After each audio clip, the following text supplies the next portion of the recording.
ہمیں نظر آتا ہے حضرت عمر فاروق کا جلال کیا تھا سب کو پتا ہے. حضرت عمر فاروق نے فرمایا کہ بھئی اب مدینہ منورہ میں یا کہیں بھی اگر کسی کو بھی میں نے شراب پیتے ہوئے پایا نا میں انہوں چھڑاں گا نہیں, میں اس پہ حد لگاؤں گا, چھڑاں گا نہیں اس نے. آپ ایک رستے سے گزر رہے تھے تو آگے سے ایک نوجوان آ رہا تھا جس کے ہاتھ میں شراب کی بوتل تھی.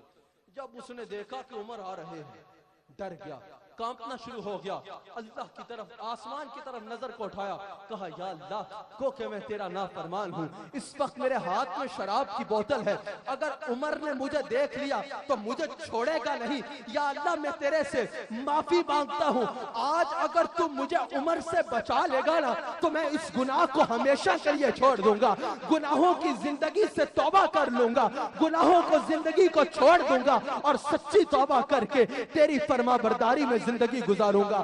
یہ یاد رکھے کہ اس نے عمر کے خوف میں توبہ کی, عمر کے خوف میں توبہ کی, اللہ کے خوف سے توبہ نہ کی, عمر کے خوف سے توبہ کی کہ یا اللہ اگر آج تو مجھے عمر کے جلال سے بچا لے, میرے ہاتھ میں شراب کی بوتل ہے, میرا پردہ رکھ لے تو میں گناہوں کو چھوڑ دوں گا اور تیری فرما برداری کی زندگی گزاروں گا. یہ کہنا تھا کہ عمر اس کے سامنے آ گئے. حضرت عمر نے فرمایا تیرے ہاتھ میں کیا ہے؟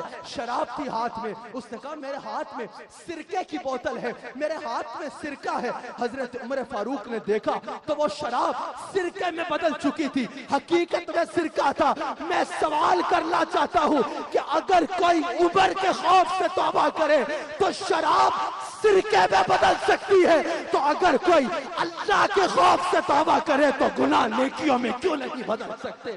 گناہ نیکیوں میں کیوں نہیں بدل سکتے؟ گناہوں کے پہاڑ نیکیوں کے پہاڑوں میں